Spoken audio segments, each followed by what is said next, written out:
Hi everyone, welcome to episode 5 of Mommin'. I'm Megan. And I'm Jessica. And we are so excited to be back today. We, this week, got back from our trip that we had mentioned in the last episode where our kids shared a room. We survived.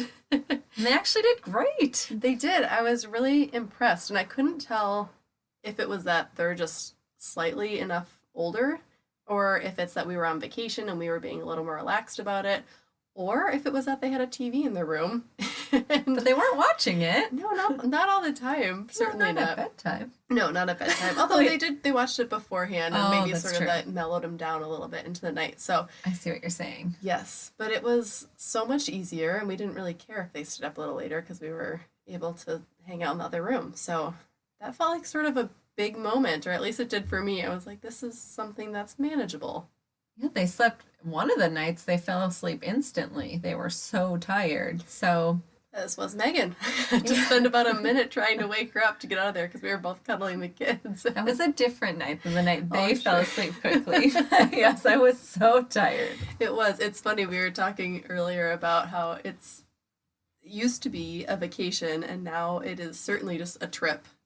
It's because you're still working. You still are hands-on. When you have like young kids or any age kids, you still have to be a parent. So it's just a little bit different.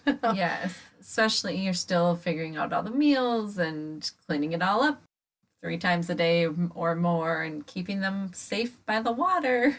Oh my gosh, yes, safe by the water. Or having to spend 30 minutes trying to find the Lightning McQueen race car that they brought on the trip. And by some miracle, as Megan was searching, she comes up and she's all victorious. We're thinking, okay, she found Lightning McQueen. She found another red play toy car. Yes, which they love. They call it shiny new car, I I think. thought that it was fancy car. Oh no, it's something shiny. That part I know, but I don't know what. Or maybe Nora calls it fancy. Maybe both. But they had each had a car then. That actually worked out really well that you happened to find a red race car. Similar, but yeah, it was fun. It was nice to get a change of scenery too, and just the house that we rented was right on the water, which was lovely, and we had the ability to rent a pontoon boat, which who knew? My 1-year-old son is the captain of the ship. He just stood at the front of that pontoon boat, happy as a clam. And Megan's daughter is obsessed with birds, as I found out. So, yeah, it is fun to get a change of scenery, and just especially since we've all been cooped up in our houses. That was nice. Yes, and Nora loved swimming. Asher threw a tantrum. I think he was overtired when we tried to get him in the water, but Nora loved it. Oh, she did love it. I'm having too much fun, Asher. So, She was so cute. She said the lake is beautiful. she does. She loves water. She could be swimming all day long. So I think next year on the agenda will definitely be swim lessons for her if we're still in quarantine. Maybe not, but hopefully we won't be. Yes, hopefully not. Yeah. And she was like the best little cheerleader. I jumped off the boat, and what did she say? Like that was the best show, do it again or something. I just literally jumped off. I didn't dive. I didn't do anything. She was so excited. She often will say that to me or to anyone who's around. She says, "We're watching your show." And I, in the beginning, assumed she was talking about a TV show. But no, she's legitimately saying that you're the show, and you could be doing something as mundane as cutting carrots. And she's like, "This is the best show." Oh, so it wasn't that great of a compliment. It probably was. She was in awe, and she was very impressed that you were jumping off the boat. I think she was super excited that she could maybe get to do it, but She couldn't, so that was we would let her, but not where we were, and we couldn't anchor, and so I felt kind of bad then right. But that she couldn't, Well. but it was quick. yes, she survived. But yeah, it was fun. It was nice to be able to get out of our normal routine for a little bit. And then Asher was kind of a disaster the next day. He was really tired.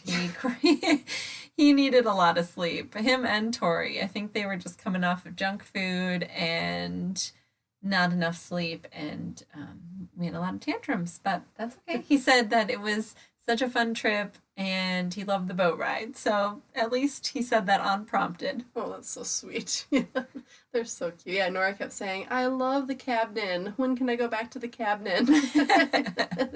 I have no idea, but hopefully someday you can. What I did think was smart is that we left on a Sunday and came back on a Wednesday. So very quickly the weekend came and it felt like, okay, we can rest Yes. a little bit. Yeah, so it was a lot of fun. Yeah. And then moving on from that, this week we talked to Lindsey Hein. She's the host of I'll Have Another podcast. We will put her Instagram handle in the show notes. She actually started a production company for podcasts called SandyBoy Productions. And so she has a few podcasts on there. You should check those out. And it was so much fun having her on the show. We talked about her 4 boys and what it was like starting the podcast. She talked about her BRCA gene mutation and her decision to get a preventive mastectomy. Yeah, she also talked about ways that she practices self care and had some great tips. I'm still thinking about them days later and how that I can start to implement a couple of them that she mentioned, which I hope you all find as helpful as well. Yes, so we are excited for you to hear this episode. Thank you so much for listening to Mommin. We appreciate all your support. Hi, everyone. Hi, Lindsey. Thanks for joining us for this episode of Mommin. Thanks for having me. Hello. We are so excited you're here. I have to tell you, I started listening to your podcast way back in 2016. Oh my gosh. And I was pregnant with my first kiddo at the time, and you were pregnant with Russell, I think.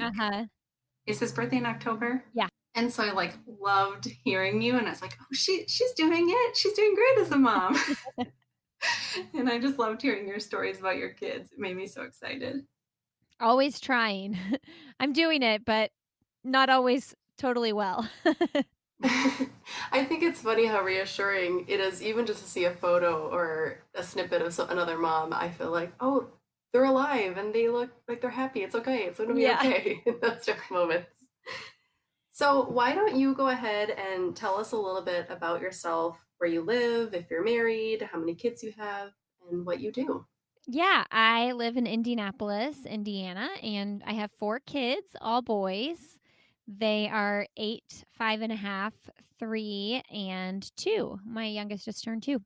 And my husband is Glenn. We've been married for 12 years, and I host a podcast called I'll Have Another, where I talk to runners, mostly professional runners.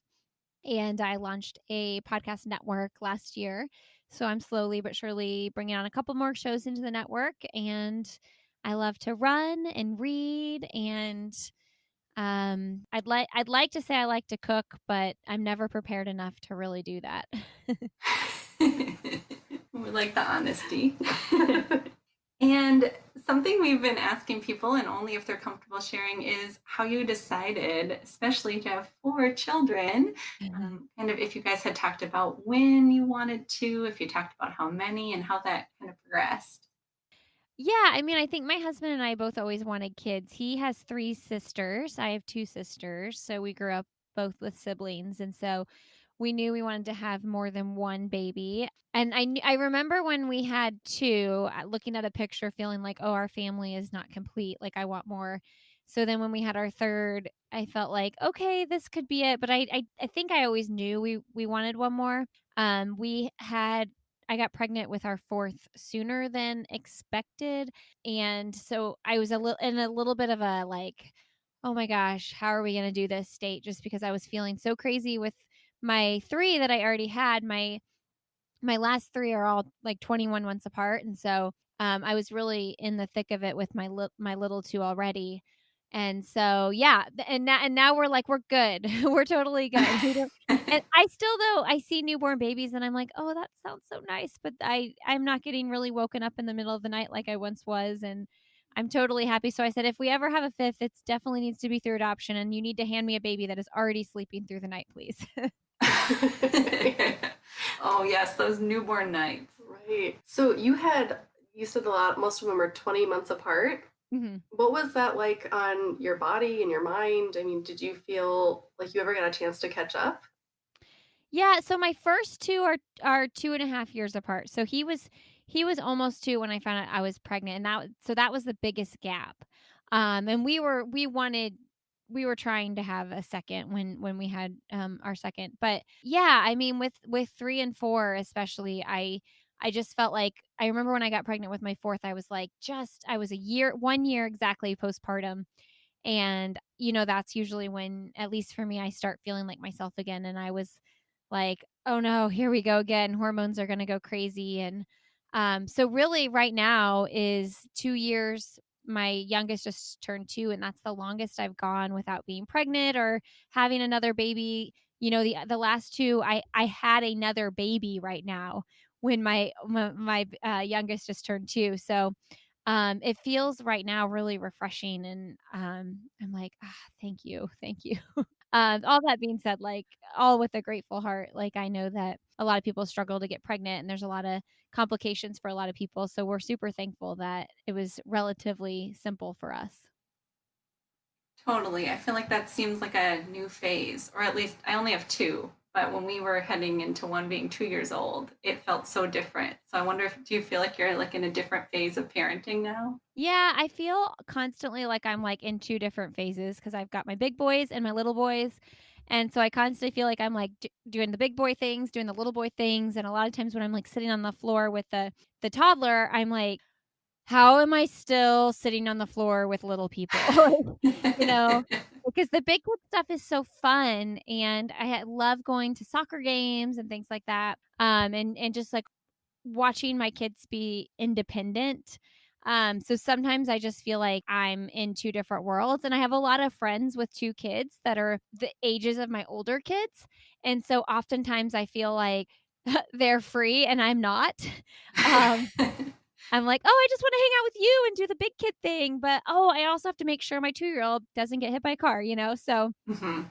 um, yeah, I feel pulled in 2 different directions a lot of the time, and I also think that, like, when it's your 3rd or 4th kid, those kids are gonna be not babied nearly as much, and they're kind of, like, thrown into the big kid stuff more than the first 2, certainly. But, yeah, I definitely feel like I'm feeling a light at the end of the tunnel because we've decided not to have more, little babies, so, yeah, I'm like, "Oh my gosh, when he's 3 or 4, I'll be home free." Not really, but you know what I mean. But really, the activities you can do are so much different then. Mhm. Yeah, just, like, such a difference with not having to, like, follow a kid around to make sure they're not constantly getting hurt, and I'm the opposite of a helicopter parent in general, but you still do have to, really pay attention when they're so little. Right. Totally. Have to make sure they're still alive, like you Yeah. said. Do the big ones interact with the little ones? Do they Oh, like yeah. to play with them? Okay. Yeah, they're all That big buddies. helps. I mean, they fight all the time too, but they're all buddies. And what's your house like with four boys those ages running around? It's so loud all the time. It's just like I a can constant. Yeah, my husband and I are oftentimes like, it is never quiet here. It is so much energy, so much destruction. And part of me thinks like, okay, let them be little boys, like let them be wild. That's how they are. But then part of me is like, well, just because they're little wild boys doesn't mean they can't be respectful and, take care of the property that they live in. So there's this like fine balance of like, just let them run around and scream. But also, guys, you can't just like run around and break everything. Right. Yeah, I have to ask because I have half the amount of kids that you do, and the thought of trying to find a place to podcast, a quiet place, Oh, I yeah. can't even imagine. So how do you do that with four? Well, I'm in my closet. You can see behind me, I'm in my closet. Well, my husband's home and he's putting the 2-year-old down for a nap, and then him and the, 3.5-year-old are going to get their hair cut, and my big 2, they will either run over to the neighbors and play, or they'll just be downstairs somewhere playing, and they could bust in and, like, you know, ask me for something, but they know not to, only if it's dire. In the beginning, I did a lot more, like, podcasting while people were napping and, things like that, but now I have more childcare. Our older 2 are remote learning here at home, and so, we have put the younger 2 in daycare full time, which is crazy. I've never done that before. It's not crazy to do that, but for me, it feels crazy because 'cause I've never had my kids in full-time daycare. Mhm. So that is huge because the little boys are in daycare now, and so I can schedule interviews in between like remote learning stuff. And my husband's working from home full time now too, which is just wild. He never has, and they're not going back into the office like indefinitely. So he can really be hands on with facilitating e-learning. How is all that going? That's such a hard adjustment. How are you guys feeling about all of that? The daycare, the remote learning? Yeah, I mean, as I've been like working a little bit more, we've brought on more and more childcare, but never has it been like full time. And it feels so weird to me because it's like, oh, I'm paying for full time childcare for two kids, but I'm also still home with two other kids now, helping them remote learn. So I'm still only working part time. So it feels really weird to be like paying for full-time daycare when the other, you know what I mean? Because normally they'd be at school. And if my other ones were at full-time daycare, I could like do so much work. So I'm kind of like have this like weird feelings of guilt about it. Like, oh, if I'm paying for their childcare, like I should be working the whole time.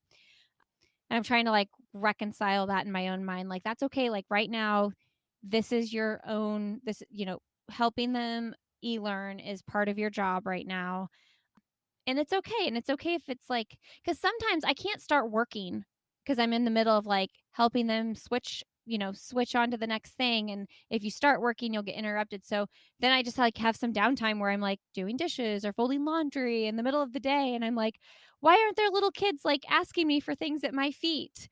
So Yeah. I need to just enjoy that and like appreciate it. And I do, but I do appreciate the fact that we can send them, but I'm having a hard time with it, like feeling right, like they should be here, you know? Oh, that makes total sense. Right, especially because in a normal circumstance, this wouldn't be sort of what your setup was. I would imagine, like you said, your two big ones would be in school. So it's just a total adjustment to what your expectations would be. Yeah, I mean, in normal circumstances at this point in our lives, the big boys would be at school and I would have my little two probably in full time 3 days a week. So I would have them home like Mondays and Fridays or something.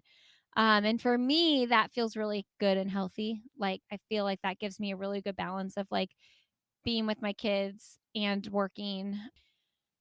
Although on the Mondays and Fridays, I'm still like totally zapped and exhausted by the end of the time when they're Oh, home. for But sure. I went and picked him up early yesterday, actually at 3 instead of like 5 or 5:30. And I got to 6 and I was like, why did I pick them up early? No, I totally feel that. Yep. Feel guilty no matter which way I do it, or Right. like, oh, maybe I shouldn't have. Yeah. I saw on your Instagram the other day, and this kind of leads into it, Glenn giving the boys a Oh, talk yeah. about snacks. I Uh-huh. was dying. Yes, they just, like, eat through everything, and I am not great at enforcing, like, "This is what we're having for dinner, so this is what you're eating," like, our older 2 will do pretty good with whatever we make, and then, the 3rd one, he literally just eats peanut butter and jelly every day, and it's interesting, I was recently interviewing a dietitian for another podcast that I'm doing, and she was saying how at dinner time, a lot of times or she just makes whatever she wants for dinner for the family. And if her son doesn't eat it, no, he doesn't eat it, and that's that. And, kids aren't gonna self-starve, that's truth. But she says she tries to make sure she incorporates at least one thing that she knows he'll eat. So maybe that's like sliced up strawberries or something. Mhm. And that way and then if that's all that he eats, that's all that he eats. And then, he can try again the next day. So, and she said maybe she sometimes will offer him like a little snack right before bed or whatever. So, anyway, that's really spoke to me like, I need to just stick to my guns and not make extra whatever, something different for the one kid that doesn't enjoy what we're having for dinner. But anyway, yeah, they'll just rip through all the snacks like crazy. I mean, just one right after the next. And I get it. They're running around all the day. They're really hungry, but Mhm. part of that is I could be more organized as well. Like this is what you get. These are your like baskets for the day for each kid. Oh, I But wish instead that they're was like me. climbing up the pantry, digging into pirate booty and granola bars and any snack. It's gone in a week. No, it's gone in a day. I was gonna say a week sounds good. That's Yeah, we've got Costco sized portions. Having a basket pre-made would be, I feel like that's the ultimate like Pinterest mom thing that I can't even fathom. It would happen once and never again. Well, somebody on Instagram suggested it to me. They were like, "Here's what I do." It's such a great That's a idea. great idea. I should do that. I should do that too. But we could, we all could. Mhm. It's one of those things to add to the list, the Yes. ever-growing list. So you mentioned your podcast a bit, Yeah. and also mentioned your podcast's production company. Do you want to tell us a little bit about that? It's like so exciting. Yeah, I mean, I had been podcasting for about 4 years, and, when I guess it was 3 years when I started the network, and I just felt like that was the next step in, like, business, with the podcast if I wanted to continue to grow outside of my own show, so, I thought the reason I wanted to start a network is because, when I started my own podcast, I started it because I couldn't find other shows that were like, uh a show I wanted to listen to. Like mom conversations, running conversations, just I couldn't find what I was looking for, so I created it. And then after I created the running podcast, I thought, okay, I would really like to hear these kinds of shows. And I couldn't find those kinds of shows. So then I just thought, well, we'll just see what happens, start the network, see what comes to us, see what we come up with and kind of create those shows. I thought if I'm thinking of shows I want to listen to that I can't find, I'm sure there are other people that are as well. So the other two shows in the network are the Up and Running podcast, which is a running podcast, and they bring you all of the latest news in elite and professional distance running. And then the Illuminate podcast, which really highlights social entrepreneurs and people just doing like cool work in the world, doing good work, helping people. That's kind of the theme of it. And that one is totally a passion project. It's just for fun. But I also feel like we're doing a good job, hopefully spreading the word of organizations that could use getting the word out. Mhm. So yeah, we have a lot of fun with that. I host that with a couple of friends. We just take turns interviewing. The most recent episode, I interviewed the founder of Prevenex, which is a sponsor of my other show. But he just had a really cool story of entrepreneurship and how he kind of left this really high paying job to pursue something different because he wasn't feeling fulfilled. And I just loved his story. So, yeah, we want to inspire people to pursue their dreams, even if they feel unconventional. That's how I feel about I'll Have Another as well. I hope that people walk away feeling like, oh, if she could do that, I could do that. Or if he did this, because I feel like in life we just get so complacent with this is the way things are. This is how it is. We do this every day. We get up and we go to work and, then we pick up the kids and just like, I get it. Sometimes it does have to be like that, but we can make exceptions and do things a little bit differently if we want. Totally. And I do get that from both of those podcasts of yours. I Thanks. think I love the Illuminate too. Like I've always loved I'll Have Another, but I think I just love hearing those stories and it's just such an uplifting part of the day. And you're right. It has made me feel like, wait, I don't have to stick to this black and white version of what I think life has to be. Yeah, and I still feel like that a lot. I mean, there are a lot of times where I leave the day, I finish the day or am sitting through the day feeling a little bit empty. Like, is this what I'm supposed to be doing with my life? Like, what's my purpose? What more could I do? And I feel like having those conversations and constantly trying to learn from other people. So maybe that's a selfish endeavor on my part. I feel like that also pushes me personally to think, oh, it just doesn't have to be like this.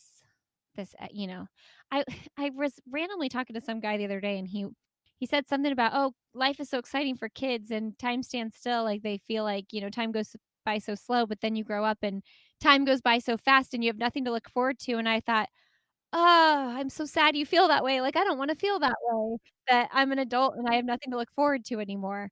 So yeah, I think that whenever I hear things like that, I'm like super motivated to think, no, I need all the things to look forward to. Right. Totally. It is so hard. It's scary. I think that we don't pursue our dreams because it's terrifying to think to go outside of the conventional and what we were probably all raised with. And this new idea of all these different ways of entrepreneurship and social media and these different ways of creating new jobs is so foreign still, and it's a little scary. So I can see why people don't, but it's so much more fun to live your passion and do things that you actually want to get up and do the next day. Yeah, I mean, and social media and all that, it's like also it's like a double-edged sword because some days you're like, what am I even doing? Like, why am I sharing all this? Am I oversharing? People are seeing so much of my life.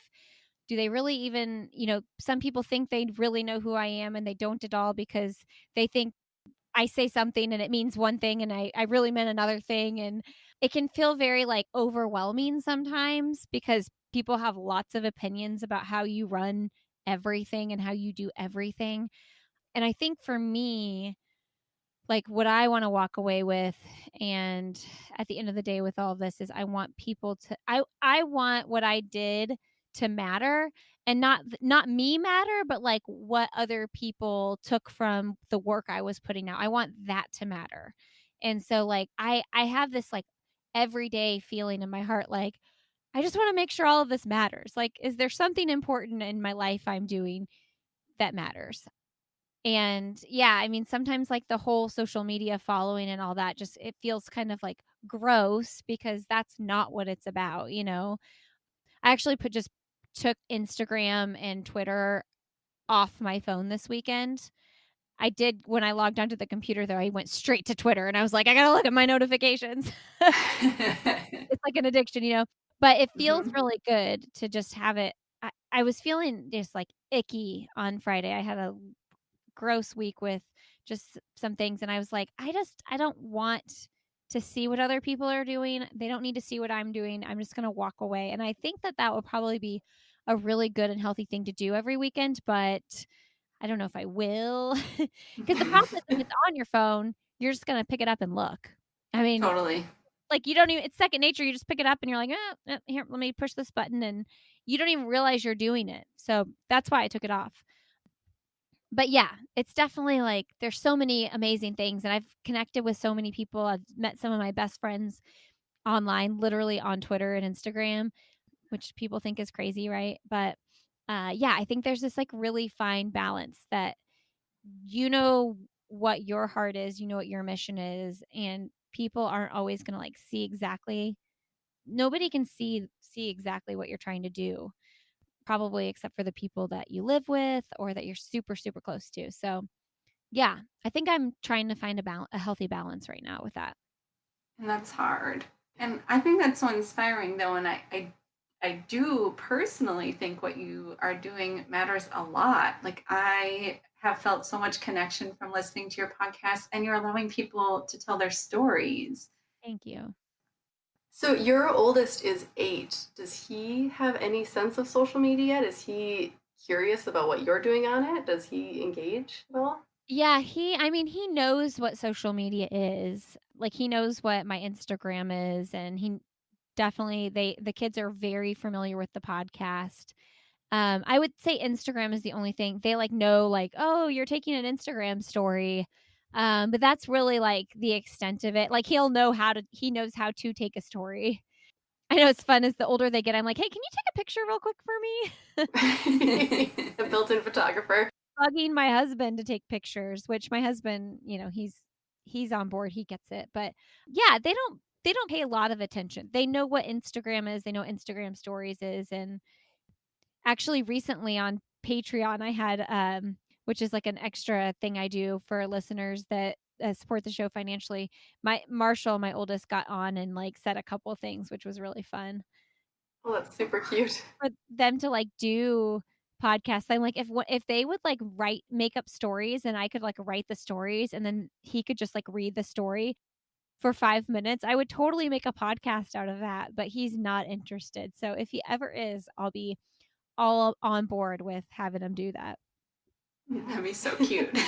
He'll be the next show on your production company for I sure. would I would be all about it, but he's not it's too much. He's not interested. So, if he was though, I'd be all about it. That's awesome. And then to circle back just a little bit, in you kind of mentioned getting going with the podcast and how that's evolved. But correct me if I'm wrong, but I think you were a stay-at-home mom before you started that? Like, what was that like having that evolve and decide, yeah, I think I'm going to take this on while I'm home with my kiddos? Yeah, well, yes, I stayed home and I always like kind of had my hands in something else though. Like I worked very part-time for like a race management company. I started coaching athletes. So I always was like doing something else Mhm. um while I was home with my kids. But when I launched the podcast, I was pretty hardcore still stay at home. Like I really didn't have much childcare at all. Trying to think when I first started bringing on childcare for my 3rd. I don't even remember. But I think I always wanted I as a mom, my vision was always that I could have, like, a couple days a week of childcare and a couple days a week to work and do what I needed to do without little people. I mean, now that I'm so far removed from that, like, no childcare time, I'm like, "Oh my gosh, I always took them everywhere with me. I took them to every store with me and and it's like, I'm exhausted thinking about it, and every once in a while, I still take everybody out, but it's way less crazy because my youngest is 2, so it's not like I have a 2-year-old and a baby and a 3.5-year-old 'cause my number 2 was 3.5 when my number 4 was born, so, like, those 3 are so close together. So, yeah, I mean I feel like it's a like a pretty perfect situation to have a little bit of both. Mhm. And I'm happy. I think I'm happier when I work because just the emotional exhaustion of being home all day with your kids is so hard. It's so hard. I feel crazy so many times. I'm laying on the floor crying and my husband get home from work at 6 and I'll just be like, "You have no idea." You know? And I feel like during COVID, he always knew it was hard, but, like, since we've all been quarantined together, I'm like, "You are getting such a more clear picture of what it is like to be home 5 days a week with these kids." Like, it's so hard. So, yeah, I mean, it's just emotionally you're so thankful and you love your kids so much, and it's like they're the cutest things ever, and you couldn't love them anymore, but you're like, "Also, you're driving me crazy." Yes. Yep. 100%. Right there. And I love that you say that because I feel like sometimes I've seen stay-at-home moms. I wasn't a stay-at-home mom before COVID. And oh, they have it all together. Like, what am I doing wrong? This day feels hard. It's 3 and I'm tapping out and I can't tap out yet. So I think it's so good to be honest that we all feel that way. It's hard to raise little people. It's so hard. Right, and I think there's often this perception that by saying it's hard, you're not appreciating that you have kids, and you can Right. have both. Like, it's Yeah. okay to love them and to also be like, I just want no one touching me for a minute. Yeah, it's like you always wanna put that asterisk. "Yes, I know, I'm lucky, I'm grateful, I know, I know, I know, I know, but I'm also feeling so claustrophobic right now and, like, I have no space to breathe." Yes. Yes. I feel all of that. I Yes. Yeah. oftentimes, though, my solution and I don't always do it, but I feel like a lot of times the best solution when those things are happening is to another room move to another room or, like, go outside, and sometimes you're like, "But I just wanna lay on the floor in this room, and can you just entertain yourselves?" But I know when things get crazy, I'm like, "Alright, we're packing up, we're going. We're going to the living room instead of the playroom, or we're going outside," or it's sometimes hard to do that, though. That It sounds is. so dumb, but it is. That sounds like a good tip. It is no, it's a great tip. I think just the like you said, the change of scenery sometimes just flips a switch in the brain and they're suddenly human again. Yeah, you have to, like that and redirect, and sometimes redirecting, that's what you need to do, but as a parent, you're, like, feeling lazy and you don't wanna deal with redirecting, but redirecting usually is, like, key. Any other tips from mom of 4 boys that we love your tips. I feel like I have changed so much as a parent over the last 8 years. I super prided myself in not reading parenting books when my younger 2 were born and, like, just, "We're gonna do it. We're gonna figure this out as we go." And I got to a place when my oldest was probably, like, 5, 4 or 5, and I was like, "I can't do this like this anymore. Like constantly yelling, constantly feeling like, oh, I got to put somebody in timeout. I got to do this. And so I really started like researching positive parenting and learning a lot about those kind of parenting methods, because the thing that it's hard is you have this like older generation of people watching you parent who think, oh, you better put them in their place. Oh, you better put them in timeout. I would never talk to my mom like that. I would have been slapped if I talked to my dad like that. And I'm not saying I have any opinions on spanking or anything like that, but I'm just saying I think I felt pressure that like, oh, I have to make sure my kids don't talk to me like that. So I better like really discipline them hardcore. Mm-hmm. And as they got older and then I had more kids, I was like, I don't want to constantly be yelling at people all the time. So I've really changed the way that when one of my kids disrespects me or does something they shouldn't do, the way I handle responding to it instead of screaming at them and like sending them to their room. And, because I mean, there were times where I'd be like, I'd have someone over my shoulder and I'd be like marching up the stairs, throwing them in their room while like the other two were dragging at my feet. And I was just like, I can't do this anymore.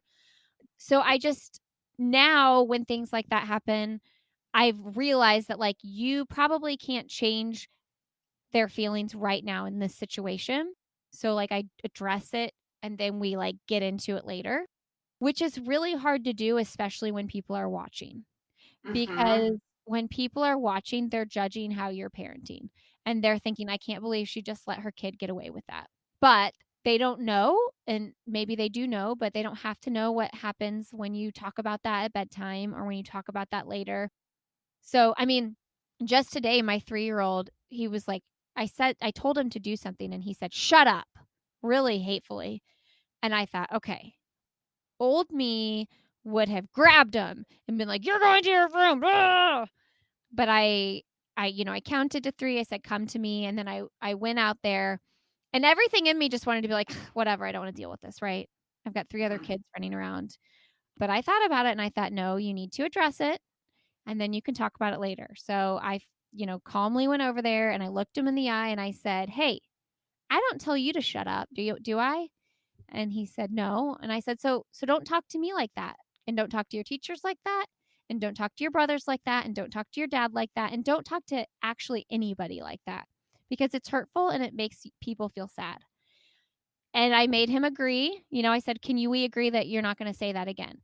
And he said, yes. And then he ran off and played. And I thought, okay, like maybe I wasn't hardcore disciplining him for what he did, but he knew that it was important that he didn't do that again. And then we'll talk about it later.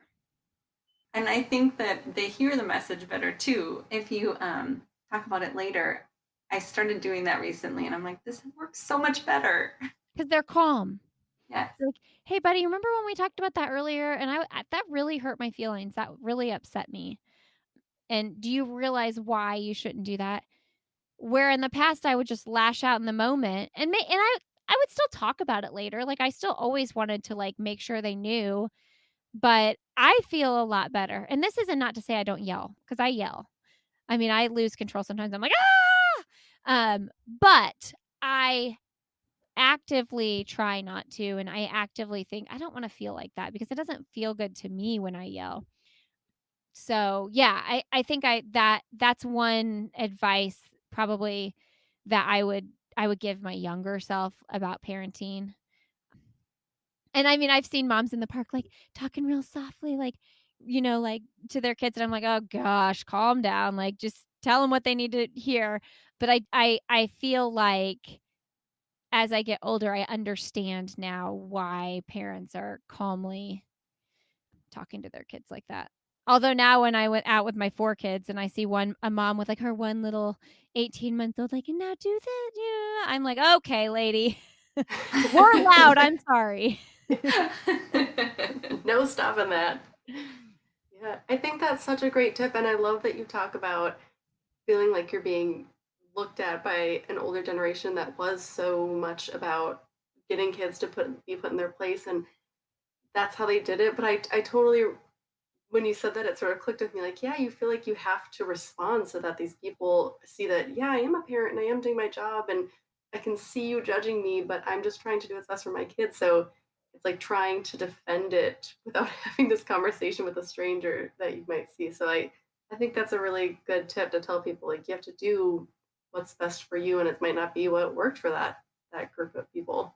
Yeah, I think that's probably the hardest things. And I think in general with parenting, that's one of the hardest things, like the judgment of other parents. It's like For everybody has an sure. opinion about everything. And so, yeah. And I'm not just other parents, family members too, aunts, uncles. I mean, I think I see it a lot with aunts, my aunts, like, the older that generation where they're like, "Oh my gosh, I can't believe he got away with that." And it's like, well, it's not that he got away with it. It's that we're going to talk about it later, and we addressed it here, and we're going to talk about it later. Yeah, that's so true. I remember I was 8 months pregnant with my second, and my daughter and I were walking through Target, and she was almost 3, and she wasn't doing anything wrong. She was just sort of dancing and singing down the aisle, and I'm waddling along, and this older gentleman, like in his 70s, came up to me. He's like, "You need to get that girl under control." Oh my gosh. And I was just like, you're hormonal. I'm thinking to myself, she's not being disruptive or rude, and I felt awful for hours Yeah. afterwards. And then I told my husband, I was like, well, screw him. Yeah. And it sort of clicked with me, oh, yeah, that's not me. That's him having an issue. But like you said, anyone with a thought will judge your parenting. I think I would have laughed if I had a kid skipping down an aisle and they told me that. I had a woman one time scream at me because my kid didn't have socks on. He was a baby and I was carrying him. It was kind of cold out, but he had like kicked his socks off and I couldn't find him and I had to go into the store and she was like, "He's gonna get pneumonia and die." You have a coat on, you have shoes on. Why doesn't he have shoes on? And I just was like, "What are you talking about?" I mean, his feet were probably cold, but he was fine. He survived. Yeah, he's going to be fine. And they go through that phase of taking them off in the car seat every time. Yep. Sometimes you can't find them. I just was like, "Just be nice, lady. Just be a nice person." That's like the Right. mantra. It's like the mantra of 2020. Just be nice. Just be nice. There's enough to deal with in this world. We don't need to be tearing each other down left and right, for Yeah. sure. So, and none of us know what someone's child responds best to, what home life is like, what else is going on. So maybe we can all just agree not to judge each other in public or anywhere about I parenting. know. Yeah, like for all that lady knew, that kid just had like a terrible temper tantrum and was like freaking out in the car about something and didn't want to put his shoes on and I thought, "Well, we're just going to do it this way then." Exactly. Survival. He wasn't walking barefoot in the store. I didn't picture that. I pictured you holding it. I was holding him. Though I probably have had barefoot kids in stores. I'm going to be honest. And that's fine too. I think that's part of what I loved, especially as I said before I even had kids, watching with kids. I'm like, it's okay. I don't have Yeah. to like be perfect. Like your kids were like always happy. And I know I'm just seeing this snippet, but Yeah. it's so refreshing to see a mom being real on social I know media. my sister-in-law was talking about a mom friend dropping a kid off. She's like, she dropped him off and he didn't have shoes on and she's always forgetting something. I was like, "Oh, just so you know, like if I lived in your town, I would be that mom friend. Just so you know. I would definitely drop my kid off at your house without shoes on, especially if you weren't going anywhere." Totally. The kids are always barefoot in the backyard. Our neighbors, they have 3 grandkids that come over that basically live at their house part-time, and they're my older kids' age, and they're always like, "Why don't your kids ever have shoes on? Why do you do this?" And actually, this is kind of funny. The other day, I was having a really hard day. It was last Sunday, and I was just like weepy, and my youngest was napping. My second youngest was playing outside, and the big 2 were at the neighbors. And then I had 3 other neighbor kids just like hanging out with me, like I'm their friend or something. I'm like, "Leave me alone. All my kids are leaving me alone." But anyway, I was talking to them and I was like, "I just want to be a good mom." And the daughter goes, "You are a good mom."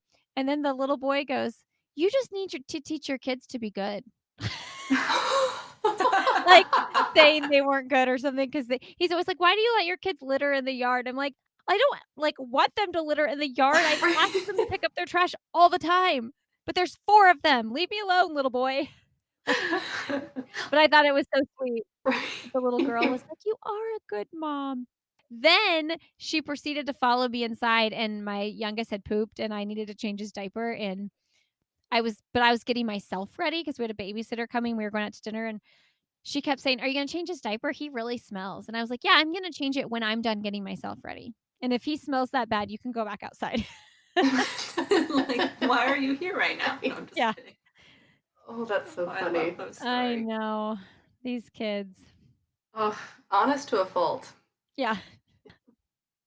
We wanted to make sure to kind of talk about totally changing course, but you've been really open with your BRCA journey. So Yeah. getting tested for the BRCA gene, are you able to kind of walk us through like what that is and also how you knew you needed to be testing and what that was like? Yeah, so my grandma had breast cancer in her 40s, and then she had ovarian cancer in her 60s, and then ended up dying in her 70s from ovarian cancer, and so she was tested for the BRCA gene mutation. So everybody has the BRCA gene, but it's a mutation in that gene that keeps you from being protected from breast cancer and ovarian cancer. And so my mom was found out she was positive, and then when you have a parent that's positive, you are 50% chance of being positive yourself. So my sisters were negative, and I pretty much was like, "Oh, that means I'm positive. What are the odds that we're all three negative?" And Mhm. I was positive, and it was really hard. I was really scared. I have always been, I think, overly fearful of cancer. Even when I was really young, like in my teens and college years, like I was fearful of cancer. And I feel like a lot of people don't really start being like an everyday fear until they're a little bit older. I think you hit your 30s and you're like, wow, people are really dying off, you know? Um, but it's always been super present in my mind, and so when like, I knew there was a strong possibility that I would be positive. I was constantly, like, checking for lumps, like, every day, multiple times, like, it was consuming my thoughts, and so I thought, "Well, I might as well just get tested because, like, if I'm negative, I'm negative," which, by the way, like, most people that have breast cancer don't have the mutation, so that I'm like, "That doesn't make me home free anyway." Um, Right. right? So, when I found out I was positive, it was really, like, life-changing for me because I knew I was gonna have the double mastectomy right away because I just living in way too much fear. But it was life-changing because I felt like I had control over the situation a little bit. You don't ever have total control. Nobody knows what's gonna happen, and that's something I work to reconcile every day in my life. But yeah, I had my oldest when I did that. So he was like 15 months when I had my mastectomy. So, the biggest thing with that is then you're giving up the opportunity to breastfeed your babies. So I'm really thankful I did have that opportunity to breastfeed my youngest because I know the experience. I know what it's like. I feel like I would be missing out. I think if I didn't get to say, "Oh yeah, I remember those days," which feels also insensitive because there are lots of parents that can't breastfeed for one reason or another, or parents that adopted babies that can't breastfeed their babies. So I knew it was kind of like not the end of the world if I couldn't, but I'm super glad I was able to experience it with my first. So yeah, I had a reconstructive surgery 3 months later, and now it's been 7 years. I cannot believe it's been 7 years since my surgery. And with my other three babies, I actually got a lot of donated breast milk to feed them Oh, that's from great. different, yeah, like, I mean, I would say probably 40 different moms fed my last three babies, which is really cool. That's amazing. Yeah, it's really cool. It's a really trusting thing, and people are like, "Oh, are you getting the milk tested?" And, like, you just kind of, like, read the person, and you trust the person that they're not doing drugs and, you know, that they have a clean bill of health. But, yeah, one of the coolest things is my 3rd baby, my one of my best friends had a baby 3 days before me, and she is an overproducer, and she had, like, extra colostrum, so his first bottle was, like, her colostrum, which is so cool that that was his first, drink of food, like anything. We did it I seeked out, milk a lot more with my the first time I had to do it, and then the second Hmm. baby that I did that with, people kinda knew, and they were like, "Hey, I have a friend that's an overproducer," and then by the time I had a 3rd kid after that, I kind of stopped seeking out a little bit, and we did formula a lot earlier. But yeah, and so now, I still have my ovaries, I get them looked at every 6 months. And I get blood work every 6 months, which, by the way, I just got that done, and the doctor called and said, "Oh, we can't find your blood work." So I have to go back in. Like, they didn't put the order in even though I got it drawn there, so I have to go back in and get it checked again. It's so annoying 'cause you're like, oh, looking for that relief. Yes, Right. exactly. They did already check the ultrasound though, which looked fine, so that's always a peace of mind, but, yeah, so I do that every 6 months, and now I'm 30, almost 37, and, my plan has kind of always been to get the hysterectomy when I near 40, and here we are nearing 40. So yeah, that's kind of the story in a nutshell. Yeah, it sounds like it gave you such peace of mind to actually get the double mastectomy done. Yeah, it did. I mean, I definitely struggle with health related fears a lot more than the average person, I would say.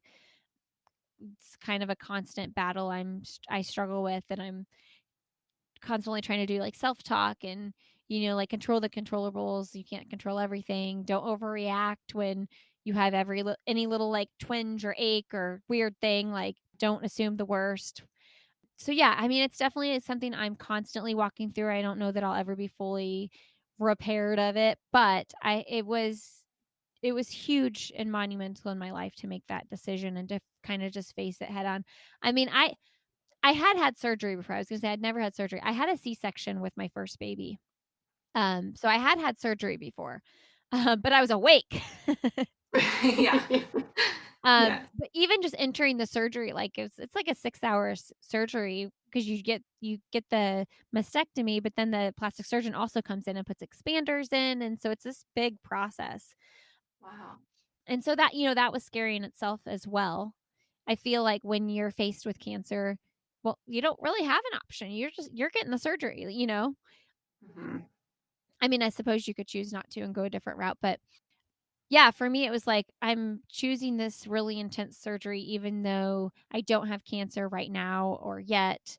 So that was kind of scary too. You sign papers and it's like, "Oh yeah, like this could go bad, but I'm just going Mhm. to believe that it's going to be okay and we're going to move on." So yeah, I feel like I've grown a lot and it matured me a lot as a human being go walking through that. I'm definitely a different person than I was just emotionally than I was, I guess in my 20s because I was 30 when I got the surgery done.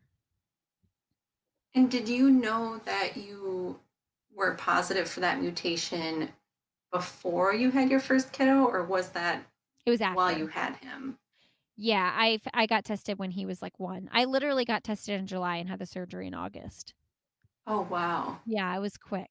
I think having a baby too, like, motivated me more to get it done because, like, I'm sure every parent feels that their biggest fear is, like, not being able to see their kids grow up, and there's nothing more heart-wrenching than seeing a story of, like, a sick mom or dad who doesn't get to watch their kids grow up, so, I mean, I think that was a huge motivator to wanting to just know so I could take control, and also, when you're breastfeeding, you're like you get lumps because your, like, milk ducts clog and all this stuff, and so any little thing, I'd be like, "Is that gonna go? Is the milk gonna come out?" And is that lump gonna go away?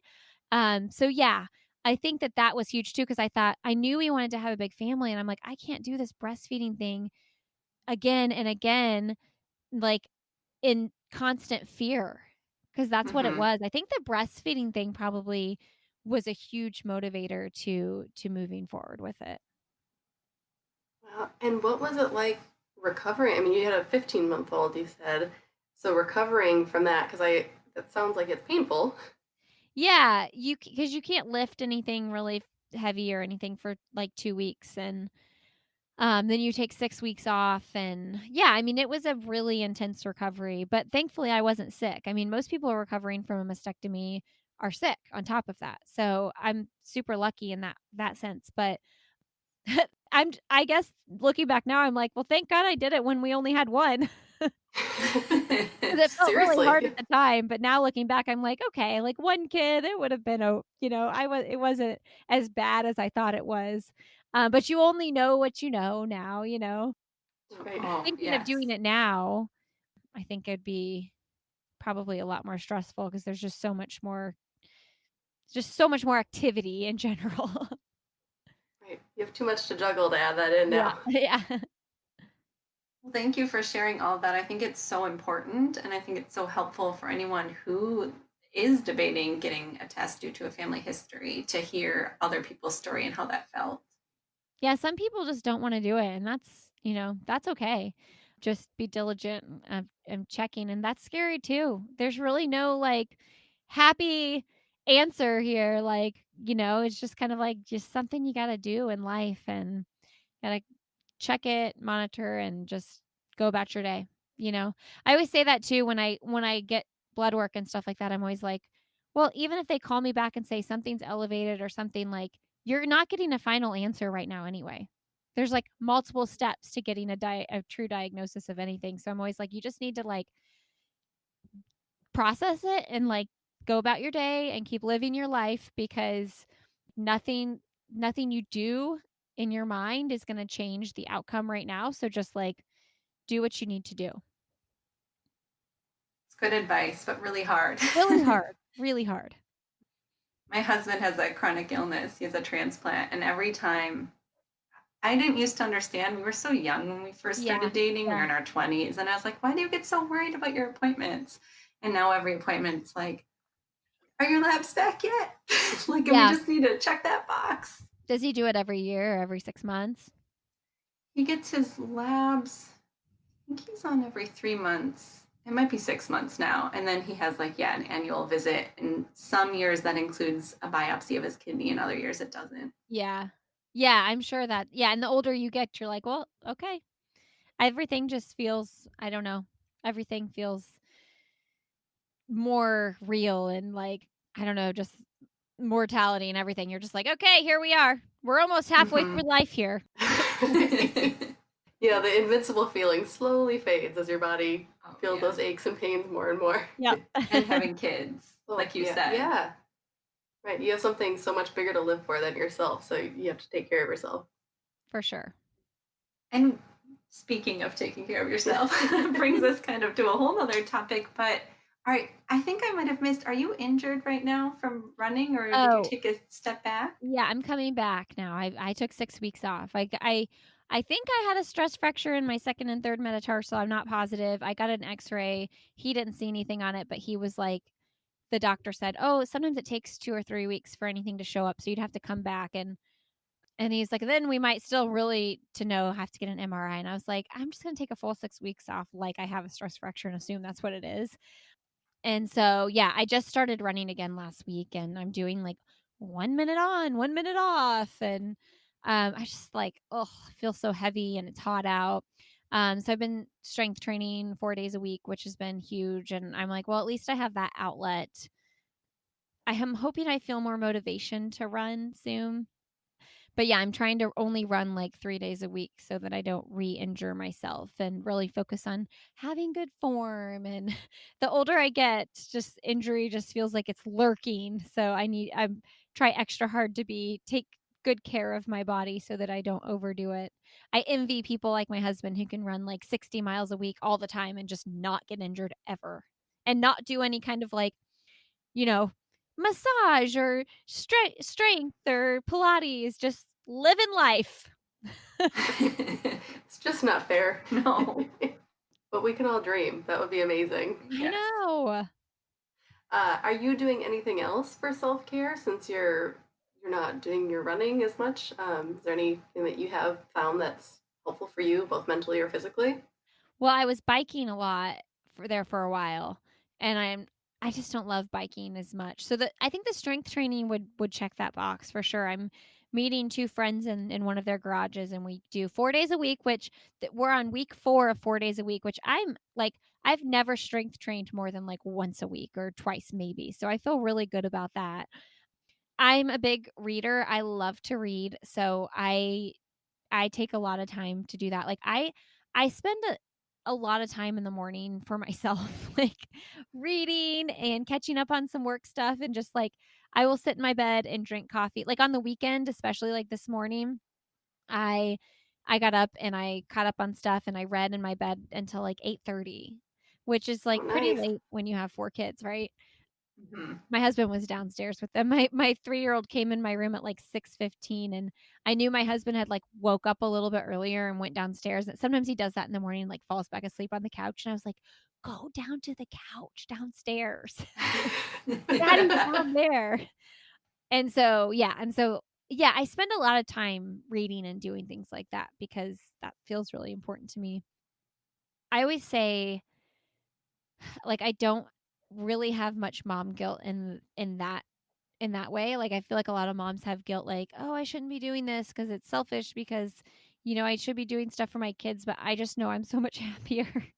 I'm such a nicer person when I take time to do things without my kids and for myself. So yeah, it sounds selfish even saying it, but I'm okay with it. No, No. you're still a person. You're allowed to have lots of needs. Sure. Yeah. Do you have to get up way earlier than them in order to find that time? Yeah, I mean, I am hit or miss. I mean, it depends on what's going on in life. Like for a long time when I had kids waking me up at all hours of the night, I was like, I don't set an alarm. I wake up when I wake up. Now we're in a pretty good rhythm where my kids are sleeping pretty good. I mean, yeah, maybe one person comes in, I don't know, 4 times a week or and then there are some nights when like multiple people come in, but it's just different now. There's a lot more it's a lot less needs than like a baby. Baby, you're like, "I gotta figure out how to get this kid back to sleep." A big kid, you can kinda and don't get me wrong, I mean, we've had kids sleeping on our floor. Like, my oldest slept on our floor for, like, 2 years straight. We've had lots of people in and out of our rooms. I I usually get up at 6. I've been trying to get up 4:35 sometimes. Like, if I'm gonna work out around 6:30, I want a full hour, hour and a half to, like, read and, like, wake up. So, yeah, I mean, I do try to get up earlier than them. The morning's always so much smoother when I do, but I'm not super consistent. Totally get that. It sounds so great, but when that alarm goes off, the sleep almost always wins. A lot of times, though, I don't even set my alarm. My body just wakes up, and I look at my phone to see what time it is, and if it's not, like, 3 a.m., I'll be like, "You're just gonna lay here for 30 minutes, or you can just get up for the day."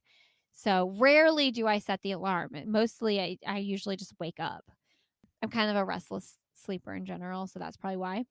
But yeah, I like light a candle and I put on just like this lamp that's not super bright and I just get my stuff set up. I usually have like 2 books, my computer, my coffee, and then I'm always sad when it's over though. Oh, I would be too. That sounds decadent. Yeah. Oh, the candle is key.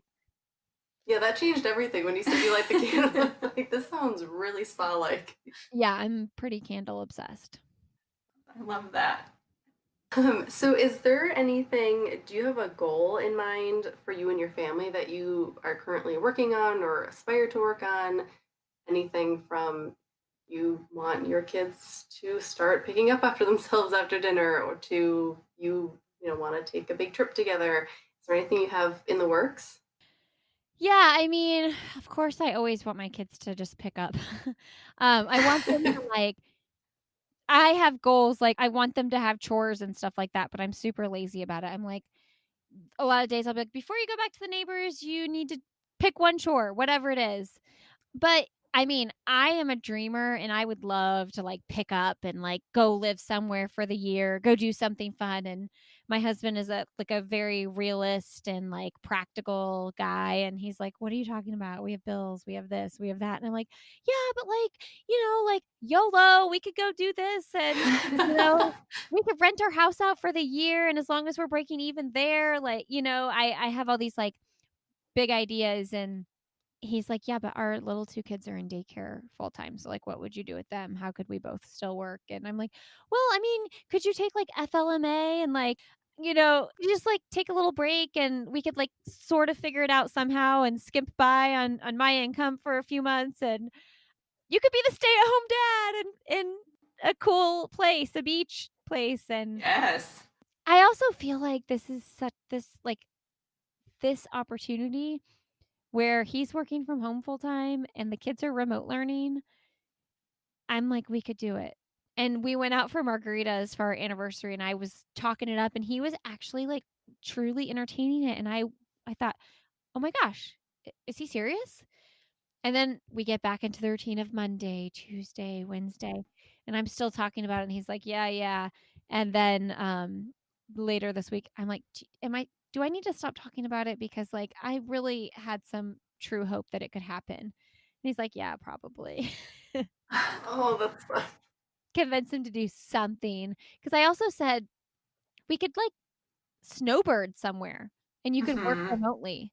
I think the childcare thing is the hardest since we have childcare in place for our little 2 now, and yeah. I mean, I what it would be sacrifice as far as, like, I would have to work less, which I could do, but as we just talked about, I'm happier when I work more, so who knows? I mean, there's daycares in other states. Right? Thank For you, sure. thank you. There's always a way to make it work. Yeah, and they're older, so it's not I know, like, the infant openings are, like, really hard to come by, Mhm. but they're big kids, and really they could even do preschool, so, like, they Mhm. don't have to be full-time. So, anyway, yeah, I have dreams. I'm like, "If only we could rent" like, do people wanna live in Indiana in the winter? But I was thinking, well, people that are transferring their jobs and just wanna rent for a year before they find the neighborhood they wanna move to. Mhm. So my wheels are turning, but who knows? I do think that though for sure once our youngest gets to be even in a year, we'll do some more traveling with them. We kind of people always say like, "Oh, just travel with your kids anyway, like it's worth it." And I totally get that. But when you have babies and toddlers, if you're going to be miserable the whole time, maybe it's not worth it. And that's okay too, right? Yes. For sure. I And always thought we'd travel, Yeah. but it's tough. And logistically, the packing up, it's a lot. And I've heard people say that too, like just do it, you won't regret it. And even the thought of booking those trips, I had such anxiety and felt awful. I'm like, if that's gonna be leading up to it, what would the trip actually be like? Right. And if you don't feel like that, that's cool too. yes, 100%. Absolutely. The number of kids makes it, like, extremely challenging, like, I if you have the bigger kids and the kids in diapers, you're like, "Ooh," there's so many things the big kids can do that the little kids can't do, so Mhm. that's why I'm kind of like, okay, when our youngest is, like, 3 or 4, there's a lot more opportunity, plus you don't have diapers, there's just so much less things, no bottles, none of that. So, I'm really excited for that though. Like I think it's gonna be fun. I do get nostalgic and like a little bit sad sometimes thinking the baby phase will be done. Also, I think part of that is just because it makes me feel older, like, "Oh no, like, I'm never gonna be that new mom again." Mhm. But, like, just accepting that we're moving on to the next phase and, hey, it's gonna feel a lot more freeing for a lot of reasons. I know there are a lot of challenges emotionally as the kids get older, but yeah, less, like, physical exhaustion. And I just have to know what state you would move to. I don't know. I don't know. My husband says somewhere in the mountains. I like the idea of a beach. Pool, wherever it is, it can't have a pool because 'cause I'm terrified of pools with kids that can't swim. I am like Mhm. it terrifies me. So I don't wanna be somewhere where there's a pool on site until my youngest child can swim. Mhm. Um, but Smart. yeah, I don't know. I don't know. I have no I idea. love it. I feel like I'm living through your dream. I'm like, Well, I'm not gonna do that right now, but I don't it's probably not gonna happen, but we can dream. I was on Airbnb that was at my morning time. I was, like, searching around on Airbnb, and I was like, "Is this worthwhile right now? Like, is this the way you should be spending your hour on something that probably won't happen?" If it brings you joy, yes. That's all that matters. so you've given lots of tips, but any quick tip that's working for you guys right now, parenting tip or a product, anything that is A lifesaver. Yes. I'm trying to think of a good product. I really want to buy an Instapot, but we don't have one yet. Do you guys have Instapot? You know, I'm living with my parents during COVID, and they Okay. have one, and I hate it. I hate Oh, it so really? much because I can never figure it out. I can never turn it on unless my dad's in the room because they scared the crap out of me. About, oh, Uh-huh. well, it's going to explode if you do this. And then, and then the steam valve. I mean, I have only ever done it under my parental supervision. Uh-huh. It scares me, Oh and no, that scares me. Well, I yeah. want it because of I cook beans out of a can, and Mhm. anytime you do like dry beans and you actually soak them and then cook them, I feel like they're never soft enough. And somebody was like, "Well, do it in an Instapot. It actually works." And I'm like, "Okay, is that a reason to buy an Instapot?" And then last night I was making rice, and people were like, "Do it in the Instapot. It works." So Mhm. You know, it is simply a user error, so do not let me deter you. I'm sure it's amazing and a lifesaver. that's not something we even have, though. That's a system that's working. So I'm trying to think of something we have that's sending our kids to daycare. Mhm. That's That does. fair. A lot of people are debating that right now. Yeah. Yeah, I mean, I think that a lot of people are really scared. It's a weird decision, extra weird decision right now, especially coming from a place where, like, we've never done full-time daycare. Also, though, I'm like, well, if they're there 1 day a week, my as far as COVID goes, like, what's 5? Yes. Like, Right. so, like, they're being exposed to those same kids every single day. But, yeah, I mean, I think that accepting that it's okay to send the kids to daycare even if I'm not working full time, that's working for us. I just have to get away from the guilt there. Yeah, I wish I had, like, a hack or something. I'm trying to think. I'm not very very good at hacks, though. No, you've given plenty of good advice. We appreciate the advice. Yeah. And then just to wrap up, do you have any stories that happened recently that are, funny or cute just from your kids or from you? Whew. Let me think. Well, I always think it's funny when since I have all boys, anytime I, like, get dressed up or put makeup on or I'm, like, not in workout clothes, my second, who is 5, he's always like, "Mom, why'd you get so handsome?" That's And I cute. always think it's so cute, and I don't even correct him or anything. I'm just like, "I just felt like dressing up, buddy." Oh, I love that. They're so cute. So sweet that he takes the time to tell you too. Yes. Or sometimes they say, "Why'd you get so fancy?" But I just love it that because I always tell them when they get dressed up, "Oh, you look so handsome," or when they get a haircut or something. And so I think it's so cute that he calls me handsome when I get dressed up. Oh, for sure. I love that. Um, Well, thank you so much. We so Yeah. appreciate you taking the time. We know you're a super busy mom and working, and we just yeah. really appreciate it. This has been a lot of fun. Yes, thank you. I always tell people I'm not as busy as you think I am. I'm probably just, like, sitting on a couch somewhere with kids crawling all over me. Which is also Well, busy. This is true. This is true. So this is a nice exactly. break. Oh, well, thank you so much. And there were so many great tips and tricks in here that you shared with us that I hope a lot of people will take away. And I know a lot of people will take away some good lessons learned. So thank you for sharing. Thanks for having me. Yes, thank you. Awesome. Bye. Bye, guys. Thank you so much for listening to this episode with Lindsey.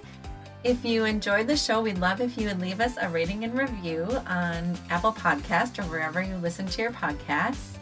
You can find us at Mom and Podcasts on Instagram or momandpodcast.com. Thank you so much for listening. Bye.